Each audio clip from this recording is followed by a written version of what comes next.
Problems को solve करने के लिए हम डिसीजन मेकिंग करते हैं, जिसके प्रोसेस में 6 स्टेप्स हैं।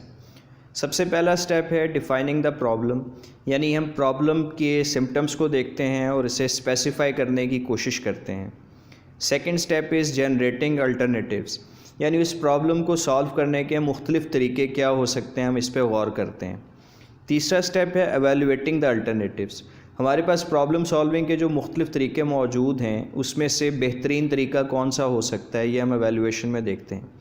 चौथे स्टेप में हम उस बेस्ट अल्टरनेटिव को सिलेक्ट कर लेते हैं। पाँचवें स्टेप में हम उसे इम्प्लीमेंट करेंगे और लास्ट स्टेप में हम उसकी असेसमेंट करेंगे कि क्या उस तरीके को इम्प्लीमेंट करने से हमारी प्रॉब्लम सॉल्व हुई या नहीं। यूँ इन 6 स्टेप्स के इस्तेमाल से हम डिसीजन मेकिंग करते हैं जो हमारे प्रॉब्लम्स को सॉल्व करने में मदद देती है।